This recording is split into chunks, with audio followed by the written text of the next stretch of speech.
C'est un plaisir pour moi de vous retrouver sur Sika TV. Bienvenue dans ce journal de l'économie. La filière cotonnière au Tchad a enregistré des résultats positifs au cours de ces dernières années. Le mérite revient à la multinationale singapourienne Olam, qui contrôle 60% des parts de la société de gestion du coton. Nous parlerons dans cette édition de la dette publique du Nigeria. Elle s'établit à plus de 85 milliards de dollars au premier trimestre 2021.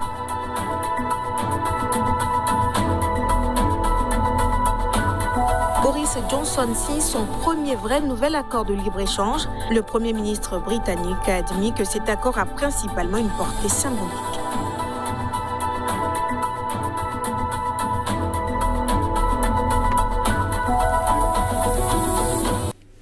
Nous ouvrons cette édition par des nouvelles du Nigeria. La dette publique du pays s'est établie à 87,24 milliards de dollars au premier trimestre 2021, selon un rapport du Bureau national de la gestion de la dette, soit une progression de 10% en glissement annuel.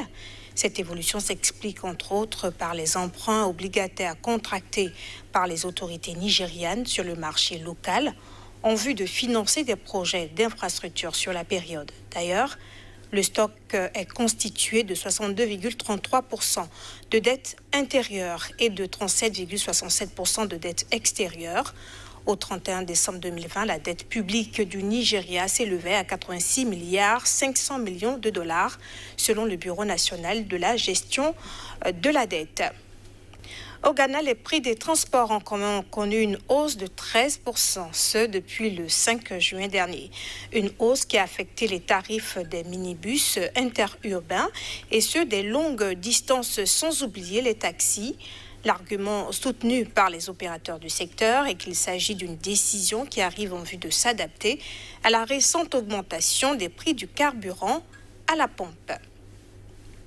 Et puis entre la production qui a cru de plus de 58,6% entre 2018 et 2019 et le marché de l'Union européenne fort de plus de 450 millions de consommateurs qui lui tend les bras, la filière miel est en pleine embellie au Togo. Les apiculteurs sont désormais autorisés à exporter leurs produits vers l'UE. Une bonne nouvelle qui est l'aboutissement d'un long processus qui a commencé en 2019 et un nouveau résultat concret du premier forum économique entre le Togo et l'Union européenne tenu à Lomé les 13 et 14 juin 2019. La production cotonnière est repartie à la hausse après des contre-performances des dernières saisons qui ont failli entraîner la liquidation de l'entreprise publique Coton Tchad. Nous sommes bien évidemment au Tchad. Des statistiques actualisées démontrent que la prise du capital en 2018 par la multinationale singapourienne Olam, qui contrôle 60% des parts de la société, 35% revenant à l'État et 5% aux producteurs, a permis de relancer l'activité et d'accroître le rendement. Reportage.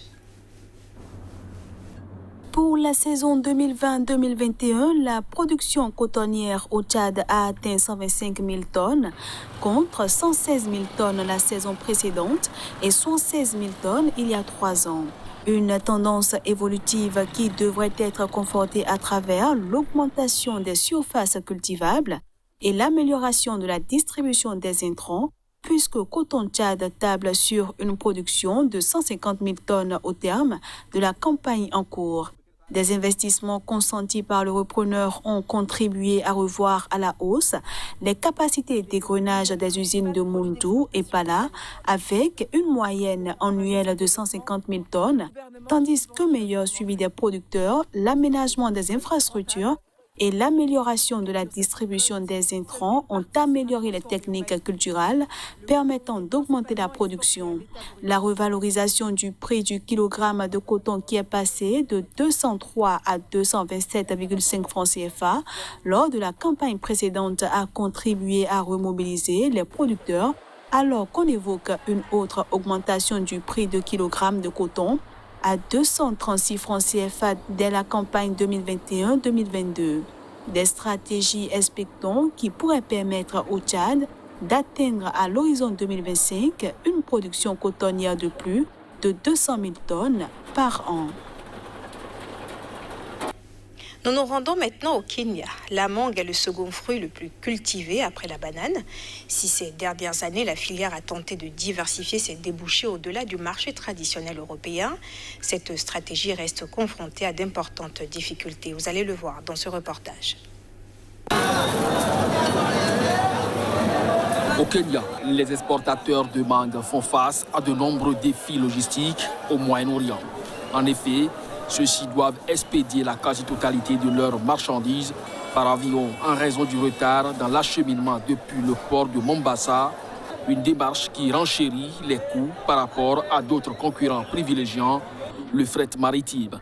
Ainsi, le coût de transport du kilogramme par avion s'établit à 108 000 shillings pour l'industrie kenyane, alors qu'il n'est que de 32 shillings pour le kilogramme du côté de l'Égypte, qui bénéficie en outre de la proximité géographique avec des destinations phares de la région comme l'Arabie Saoudite, Dubaï et le Qatar. Cette situation qui plombe la compétitivité des cargaisons kenyanes conduit de nombreux observateurs à s'interroger sur le véritable intérêt de la région au regard de son attractivité commerciale.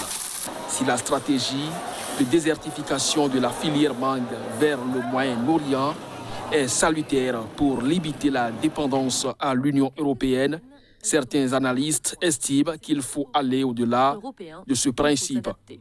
Et pour cause, l'enjeu pour l'industrie n'est pas seulement de trouver des marchés alternatifs, mais aussi d'obtenir des recettes égales, voire plus élevées par rapport aux débouchés traditionnels. Or, dans le cas d'espèce, le Moyen-Orient ne répond pas à cette nécessité parce qu'il affiche une valeur commerciale moindre comparativement à l'Union européenne. Je le disais en titre, le Royaume-Uni a annoncé mardi avoir conclu un accord commercial post-Brexit avec l'Australie, le premier obtenu par Londres, à ne pas être simplement un renouvellement ou une adaptation de ceux qui existent entre l'Union européenne et d'autres pays. Précision. Aujourd'hui marque une nouvelle ère dans les relations entre le Royaume-Uni et l'Australie avec un accord de libre-échange qui offre des possibilités fantastiques pour les entreprises britanniques et les consommateurs, souligne le Premier ministre Boris Johnson dans un communiqué de Downing Street. Le dirigeant britannique s'est entendu sur les grandes lignes avec son homologue australien lundi soir à Londres sur un accord qui devrait être publié dans les prochains jours et devra ensuite être signé. Il permettra à tous les biens britanniques d'entrer en Australie sans droit de douane et profitera au secteur automobile, au whisky écossais et aux autres céramiques. Notons que les échanges commerciaux entre les deux pays représentaient 13,9 milliards de livres en 2020. Le nouvel accord veille en outre à protéger les agriculteurs britanniques qui s'inquiétaient de la concurrence des produits australiens comme le bœuf et l'agneau aux normes sanitaires plus souples, assure le communiqué. Est prévue une limite sur les importations sur le sol britannique sans droit de douane pendant 15 ans par le biais notamment de quotas. Le gouvernement veut par ailleurs aider les producteurs agricoles britanniques à trouver d'autres débouchés à l'exportation, dont dans la région Indo-Pacifique. Londres espère que cet accord avec l'Australie lui ouvrira plus facilement les portes du traité commercial transpacifique qui regroupe 11 pays d'Amérique et d'Asie et qui ont autorisé début juin le Royaume-Uni à engager la procédure pour rejoindre cette vaste zone de libre-échange. Alors que la pandémie de Covid-19 continue d'affecter durablement les économies africaines, les institutions de financement du développement du G7 ont décidé de s'engager pour les 5 prochaines années aux côtés du secteur privé africain. Il s'agit de soutenir la relance et la croissance sur le continent. Les institutions de financement du développement des 7 grands pays industrialisés du monde G7 ont approuvé un investissement de plus de 80 milliards de dollars sur les 5 prochaines années dans des entreprises africaines. L'initiative vise à soutenir les économies affectées durablement par la crise et à stimuler une reprise économique et une croissance durable en Afrique. Pour ces banques de développement et leurs partenaires tels que la Banque européenne d'investissement, la Société financière internationale, le secteur privé africain a un rôle majeur à jouer dans la création d'emplois qui est essentiel pour assurer la croissance économique du continent. Les fonds seront dirigés vers des secteurs prioritaires tels que la santé dans le cadre de la lutte contre le Covid-19 ou encore le financement de projets verts. L'investissement annoncé arrive à un moment crucial alors que le continent reconstruit son économie gravement touchée par la pandémie du coronavirus, souligne le Britannique CDC Group dans une communication officielle. Il intervient alors que l'Afrique subsaharienne, selon les estimations du FMI, fera face à un besoin supplémentaire d'environ 426 milliards de dollars d'ici 2025 pour renforcer ses dépenses et assurer une reprise durable sur le continent. En Afrique, le marché du vin affiche un potentiel de développement important. Avec la croissance économique et l'augmentation des revenus, les perspectives de progression de la consommation du breuvage sont positives. La Namibie affiche le niveau de consommation de vin par habitant le plus important d'Afrique. Précision. En Afrique, la Namibie détient la palme en ce qui concerne la consommation de vin par habitant. D'après les données du département américain de l'agriculture, chaque habitant ingurgite en moyenne 20 litres du breuvage par an, soit plus que dans n'importe quelle nation du continent. Ce niveau de consommation dépasse celui de l'Afrique du Sud, premier fournisseur africain de vin et 8e producteur à l'échelle mondiale. Le pays d'Afrique australe est ainsi devant les États-Unis et le Canada, la Chine ou encore le Brésil.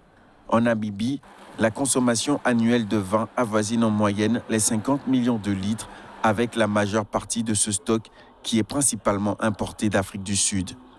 Globalement, selon l'USDA, la nation arc-en-ciel reste le premier marché africain du vin en termes de volume avec une consommation de 4,4 millions d'hectolitres, soit la 13e plus importante au monde.